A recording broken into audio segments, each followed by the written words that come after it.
Welcome back to the Benzinga Titans Sports Betting Summit. We are super excited to have the founders of Betr, Joey Levy and Jake Paul. The company, which probably most of you guys have heard of, is interesting. It takes a different take on micro betting, and we're going to learn about micro betting in a minute. But the thing is, I have friends, their kids, they're 20 years old, 25 years old, 26 years old. They don't watch a sport event without an iPhone doing these little bets. So that's why I'm truly excited to hear about what Betr is. Joey or Jake, do you guys want to describe what Betr is? Sure, maybe I'll start and then Jake could speak about sort of our media arm. And I think one of the things that is really underappreciated about Betr is we're not just a sports betting company, but we're also a media company. So super high level, you have Betr Holdings, you have Betr Gaming, and you have Betr Media. Betr Gaming is predominantly differentiated in two key ways. One is we have a far simpler and more intuitive user experience. And for more context on what that means, I remember when I started my prior company, SimpleBet, and ultimately this served as the inspiration for Betr.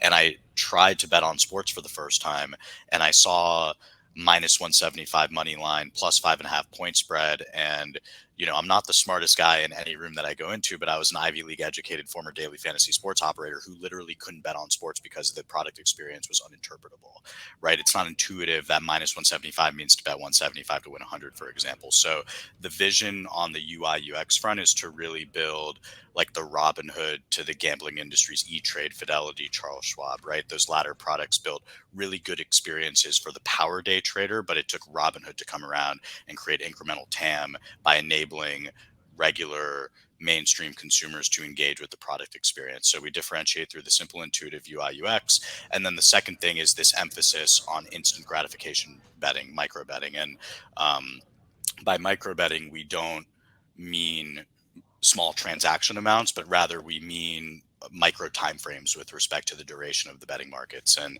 one thing that's really underappreciated about micro betting is that before the US market opened up, it never really made sense for micro betting to be something that you heavily invested in because the global marketplace is driven predominantly by soccer, which is a fluid game without a lot of moments to bet on, without a lot of scoring.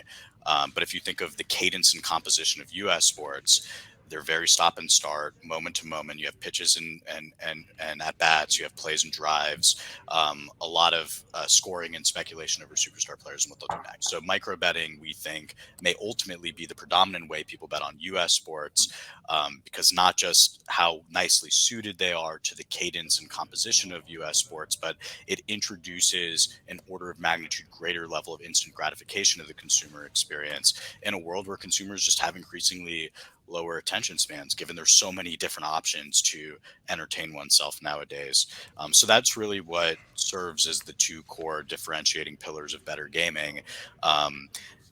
Sports media is arguably just as antiquated as is the gaming side of this business, and I'll let Jake speak to how we seek to differentiate ourselves from a media and content creation standpoint.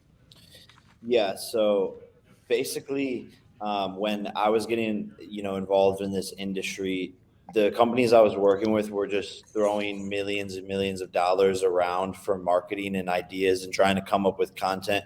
And none of it was organic and really didn't make any sense. It was confusing and not super intuitive. And when I met Joey, I instantly fell in love with the demo version of the Betr app at the time. And really, our goal with Betr Media is to drive tons of attention to this product to lower the customer acquisition cost, which is obviously like the main expense for all of these companies, DraftKings, FanDuel. There's billions of dollars of marketing spend and a very high customer acquisition cost. And so we're really building content, building out a talent network, different sports shows, and growing our user base and brand organically, which has like been my expertise. I've amassed 70 million followers and haven't spent a dollar doing it. So my expertise is growing that audience and that brand affinity, and that's what we've already done on a major scale. And just taking a look at, what would it look like if ESPN were launched today, and it's creating a relationship with our audience and our fan base and our users, and just letting the curtains down, letting them behind the scenes, and really like mastering the social narrative and creating tons of talent who then go back and promote the app. And what we're already seeing and finding out is that our thesis from day one is now working incredibly. So pretty excited about it. BS with Jake Paul, right? That show has grown from nothing to what it is today. Do you find a lot of people like see the show and then hear about Betr versus you having to spend a bunch of money on paid media? Exactly. The show, we have guests on. We pay for the cameras and the staff to press record, but it's so much cheaper, and we're generating millions and millions and millions of tens of millions of views, especially with the clip outs. Even just on the YouTube is one thing, but the clip outs go viral across all these different platforms. If the whole episode is 45 minutes, we'll take the best 6 moments that are 30 seconds long and put them out there. And the Betr logo is on all of those posts. And we're constantly talking about Betr, and we're growing the talent in Betr as well, who also are constantly talking about the product, making picks. And then it creates this natural relationship where whenever we have something that we want to promote in the product, we're able to naturally fuse it into the show, and the audience will want to like play along with us, or play the Betr ticket, depending on like if there's a fight or whatever the promo is. It's just much more natural, and it doesn't feel like this advertisement that's No, being it's shoved in your face like Kevin Hart sitting on a couch. It's virtually free, and that's just like one example of what we've done. But it's been pretty successful. yeah, and this is what a media company being created today, this day and age. You can create a product within as part of a media company. And Joey, how did you? I know you were a Teal Fellow and you had Simple Bet. How did you meet Jake? Sure. So while I was still building Simple Bet, I met actually Jake's partner Jeff Wu on Anti Fund, while I was actively thinking through, because I started Simple Bet as I may have alluded to at the beginning of this conversation, to simplify the sports betting user experience to effectively do what we're doing with Betr today, and then ultimately PASPA got repealed. We started focusing on US sports, and we realized that a lot of the technical infrastructure to enable micro betting and other forms of in-play betting that were bespoke for US sports did not exist. So Simple Bet, out of necessity initially, had to build this product and technology. And today, SimpleBet is one of the leading B2B technology companies in the category, powering businesses like DraftKings, Caesars, Bet365, et cetera. However, as a B2B technology company, you have no control over the front end consumer experience. And you also have no control with respect to how you go about developing your brand, as Jake put very nicely a few minutes ago. Not just spending a ton of money on advertising like car insurance companies, but rather building grassroots level brand affinity with the consumer. Like, I think we're going to be successful with how we're building our audience, because we're really focused on building brand affinity. Consumers nowadays, they're increasingly smarter and more sophisticated, and they're not just going to see a brand, like Kevin Hart or whoever, say BetMGM, here's a bonus credit, whatever. Like, they're going to want to feel connected with the brand, and they're going to want to know about the product and why it exists. So I met Jeff, and then he introduced me to Jake through that thinking of how can we go after the consumer opportunity so that we could win long term over the UI UX and the brand development and distribution. It's not enough for the consumer today to just be able to bet on Aaron Judge while he's on deck. People want to be able to bet on Aaron Judge while he's at home plate. Ball one comes in, it's a 1-0 count. Then they could take revised odds on a 1-1 count, then 1-2 count, etc. And you need to automate the market mechanics in order to enable the consumer to engage with that experience, because quite literally, when the pitcher nods their head and agrees to the pitch with the catcher, we trigger market suspension, and then the moment the pitch is delivered, we re-enable the market such that the consumer can bet for pretty much the entire duration of their at bat, and the market's only suspended when there's something in the event that is happening that would subsequently influence the probabilities. For example, if that didn't exist, the markets would be suspended for a prohibitively long period of time, and the consumer experience would never exist to begin with. So there's a lot of really robust technology behind this that doesn't sound like a big deal, but it really means everything to the consumer experience. And everything we do from a product standpoint is really trying to build the best possible consumer experience for sports fans across the country. I know this is a financially focused show and media company that you have. DraftKings paid $600 million for SB Tech. Bally's paid over $100 million for BetWorks. It's rumors that Fanatics paid over $50 million for just a copy of a Melco source code. We bought the entire Chameleon platform, inclusive of a betting engine, PAM, casino management, etc., for $7.5 million USD, 40% of which is being paid for in equity at our latest valuation. So we're quite pleased with the acquisition, and I can't wait to launch V1 of the Betr product experience. What we have right now is a beta product. It's a V0. It demonstrates the two core tenets of the vision that I alluded to at the top: simple, intuitive UX and a focus on instant gratification betting. And it's a really strong product experience so far, but it's nowhere near where we want it to be or need it to be. So we're really excited to roll out V1 sometime next year on top of the Chameleon platform. Jake, I know, Jake, I'm maybe a media head or what have you, but I'm sitting here and I thought your best asset, your best trait was you knew how to get media. Then I thought your best thing was you're a boxer. Then you have your best thing by far is putting the people around you. I've heard you talk about Joey.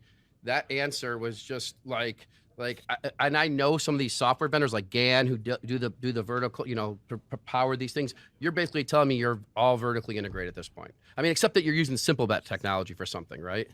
We're using them for the micro betting API feeds, which they have a substantial first mover advantage on. And that's not we want to control the betting engine and the PAM, which enables us to control, for example, we can integrate other API feeds in addition to simple bet. Now we're not fully reliant upon anybody other than ourselves, right? The other suppliers will power features and ancillary products, but the core product development is not fully within the hands of the Betr team.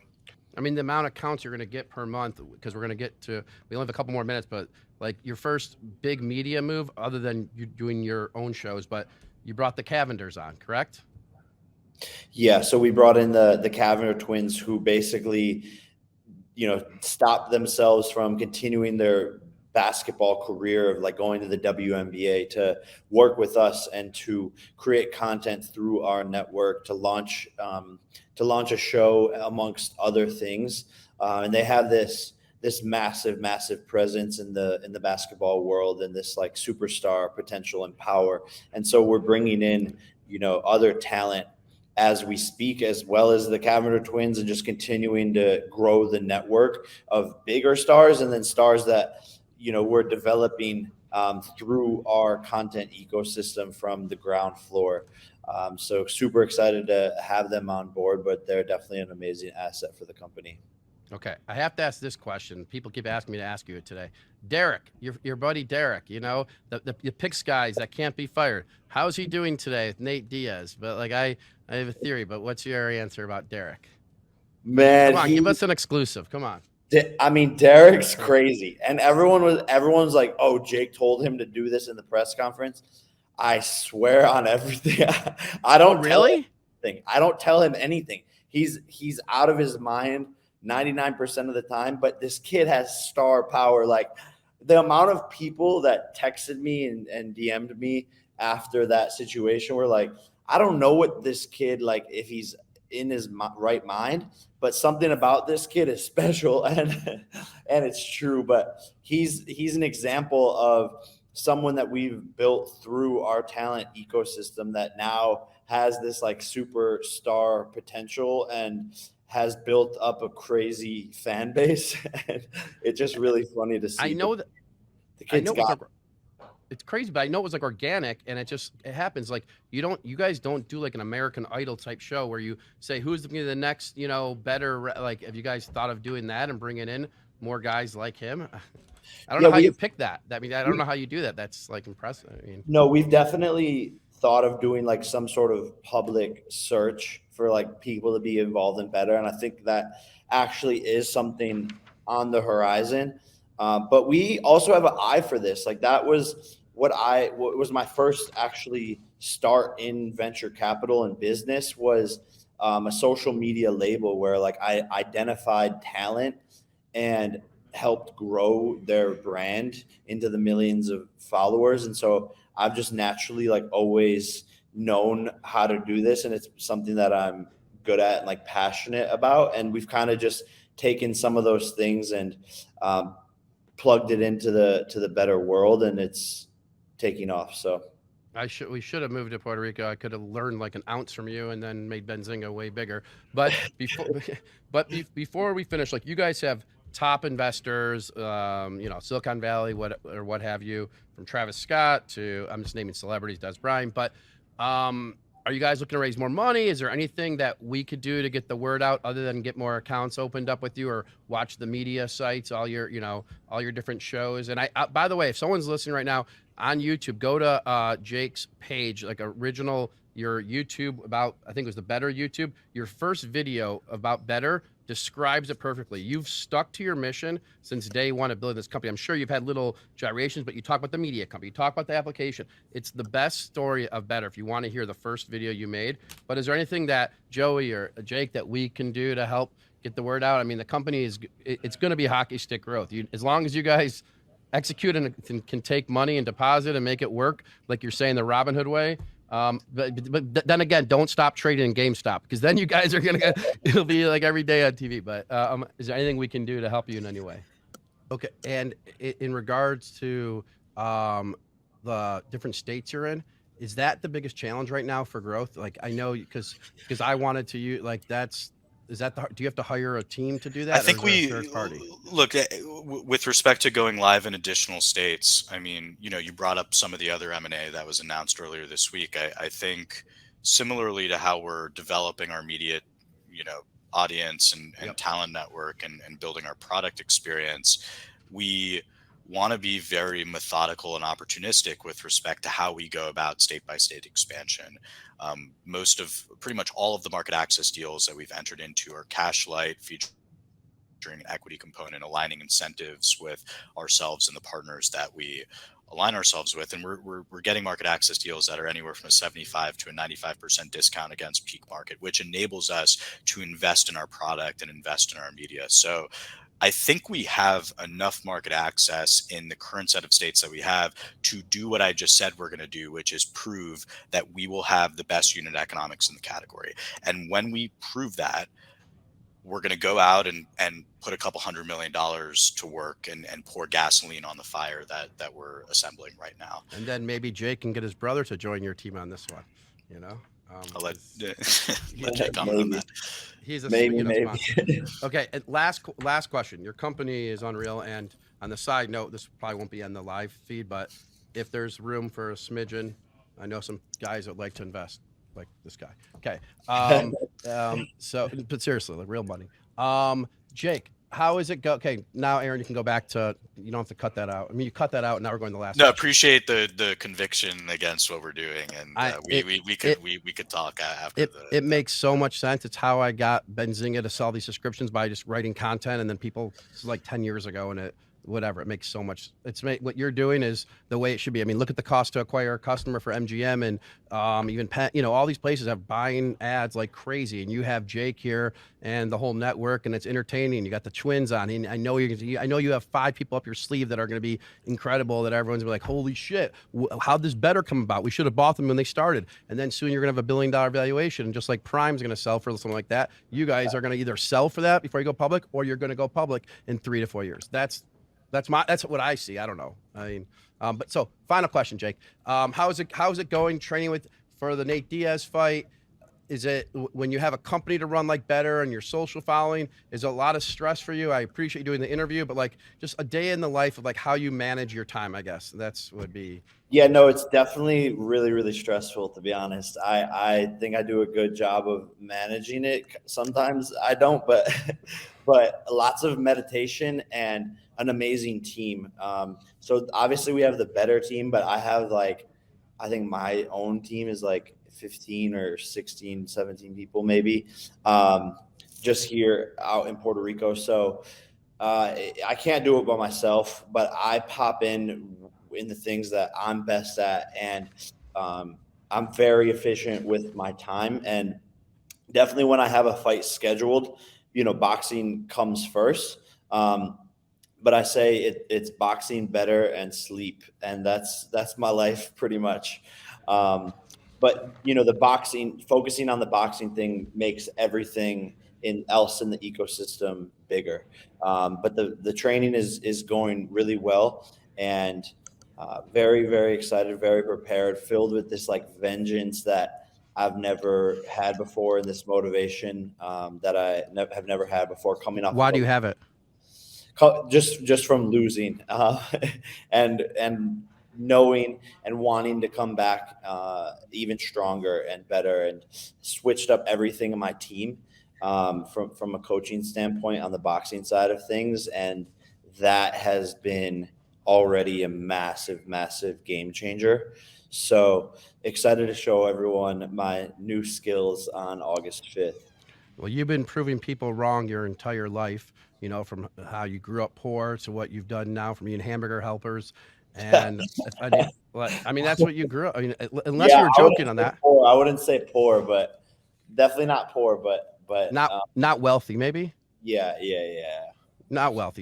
You grew up happy, but just not wealthy like you are today. But what you built from Ohio, you can't, guys. You didn't come from LA. Ohio, just in Ohio, Midwest town. We're in Michigan, so Midwest town. One of our investors owns the Cavs, and so Midwest guy, build what you've built, and now you got Betr that's about to take over the world in sports betting way. It's an amazing story. I want to thank Joey, Jake, and then Michael Goldberg for helping us get this scheduled.